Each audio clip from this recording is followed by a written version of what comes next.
I guess some people are taking offense to this book. To that I say, take a chill pill, Vanilla. He's the second most evil figure in the galaxy and the greatest villain of all times. So today is going to be a first for the channel. I'm reviewing a bad comic book that I absolutely love. Star Wars Vader Dark Visions number 3 is an absolutely delightful mess of a comic book. I'm not a fan of this particular Vader series. The first two Vader series, Under Marvel Comics by Kieron, Gillen, and Charles Soule, expanded the mythos surrounding Vader. This Dark Visions series takes a new approach. It explores how people view Vader. I already saw the original trilogy, so I don't need confirmation Vader is a powerful force wielder and truly villainous character. Issue 1 was good fan fiction with great art, but did nothing for Vader the character. Issue 2 was a terrible story with bad art and not really worth anyone's time. Issue 3, on the other hand, is still pointless and the art isn't great, but man is it entertaining. I only read this issue because I saw the cover in the solicitations. I couldn't imagine a Vader romance story working.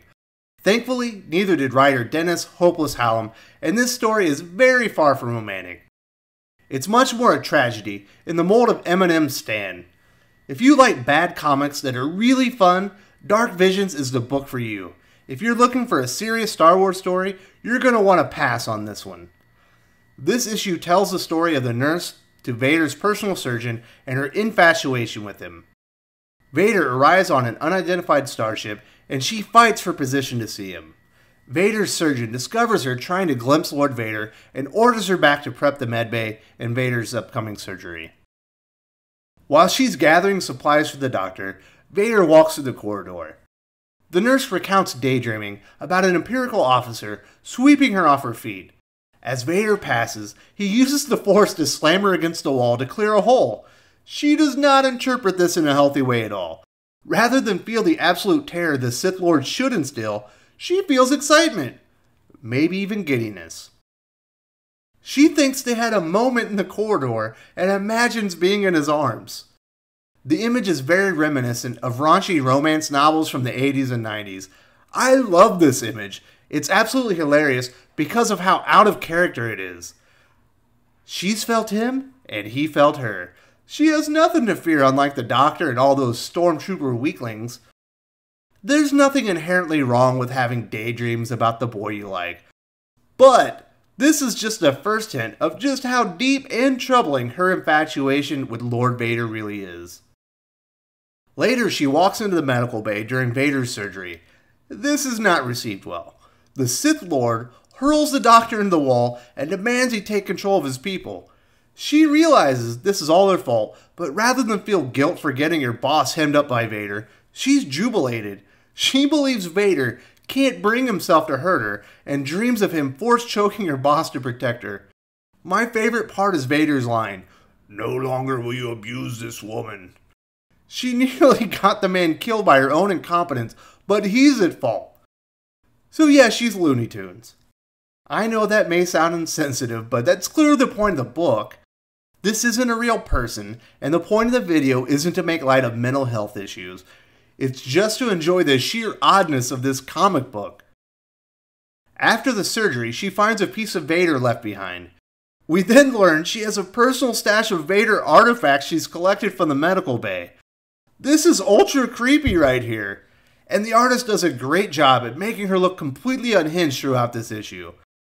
She even appears to have a few vials of his blood. I guess she could have had a bag of nail clippings or hair. That maybe would have been worse. She calls them souvenirs of our unspoken love. This is stage 5 cleaner antics right here. Vader returns to the medical bay for more surgery after an engagement with the enemy. The nurse is the only one there, and rather than notify the doc, Stan decides she's going to fix him on her own. It's her dream to hold her hand against his armor. The doctor arrives and kicks her to the curb. She imagines Vader came looking for her rather than his personal surgeon during his medical crisis. I really like this daydream because you can see she's slipping further into her own make-believe. She's starting to wear armor that matches Lord Vader and tends to him on the battlefield. She won't let him lie to her about his condition and fixes his armor right there. I'm not sure if this last remark is supposed to be a sexual overture or not, but it sounds like it. Your job here is done, my sweet. Time to let your lady do hers. She may just be talking about patching his wounds. Moving on. Vader leaves the medical bay in haste and forgets his signature cape. The nurse sees this as undeniable proof that he must love her as well. She dances with his cape and dreams of the day they marry and are together forever. Unfortunately, her very creepy infatuation is about to be uncovered. The doctor sees the cape and immediately realizes his life is at stake. He threatens to slice her throat himself before he discovers the rest of her love souvenirs. He correctly assesses she's a lunatic and disposes of the evidence in the garbage chute, basically saving her life despite all the danger she's put him in and getting him force shoved into a wall. He definitely didn't owe her this act of kindness, but he probably would have been killed himself on principle. It's Vader. She actually goes rummaging through the garbage and comes up empty-handed, sending her into a rage. She dreams of force choking the doctor herself for saving her life. She's now dressed like a Sith Lord herself, and Vader watches her punish him for stealing from both of them. Oh boy, her insanity is about to go to the next level. She decides it's time to confess her love to Vader himself. She enters his personal chambers. To my knowledge, the only place he ever removed his helmet before dying in Return of the Jedi. She can't believe how beautiful he is. Vader can be admired for many things. His power, his use of the Force, even his ruthless leadership to a degree. But his beauty is not one of them. She's clearly more delusional than anyone could imagine. She needs the Dark Lord of the Sith to know he doesn't have to be alone anymore. She's his now and forever.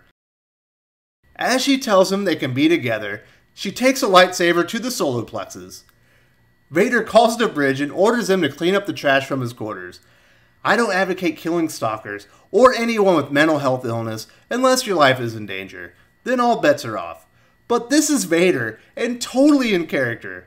We've seen him force choke admirals to death for following orders to a T. Of course he was going to put her down without a second thought. I thought it was hilarious and a correct ending to a very bizarre yet entertaining Vader issue. I guess some people are taking offense to this book. To that I say, take a chill pill, Vanilla. He's the second most evil figure in the galaxy and the greatest villain of all times. He would have cut her down for entering his quarters, let alone professing her love to him. Like I previously mentioned, I don't need a miniseries depicting how people in the galaxy view Vader. It's completely unnecessary territory to explore, in this critic's humble opinion. If you are going to do it, you might as well have fun with it, like Hallum did with issue 3. If you're a serious Star Wars comic reader, you don't need to read this book. It's not a serious story, and does nothing to expand our understanding of Vader or the Empire. It is very entertaining and fun. If you're looking for a truly unique, oddball story in the galaxy far, far away, check it out. You might find it as entertaining as I did. Finally, I wanted to let you guys know Sergeant Bats and myself are doing a random live stream on Thursday at 10 a.m. Eastern Standard Time. My wife and I are expecting our second child this weekend, so I won't be able to do the normal Saturday stream. We're going to discuss IDW's Teenage Mutant Ninja Turtles Volume 1 and 2, as well as Teenage Mutant Ninja Turtles Micro Series Volume 1. All three are currently available on Comixology Unlimited. If you have a subscription, you can read them as well and join in the discussion live with Bats and myself. Be there or be square. If you enjoyed this video, please give it a like. I would appreciate it very much. It helps us attract more views for the channel. Subscribe for future commentary, comic book news, and reviews. And don't forget to ring the bell for notifications. If you want to talk comics, movies, and much, much more, you can follow me on Twitter at Wes_from_TC. With that, Salamat Po, and I'm out.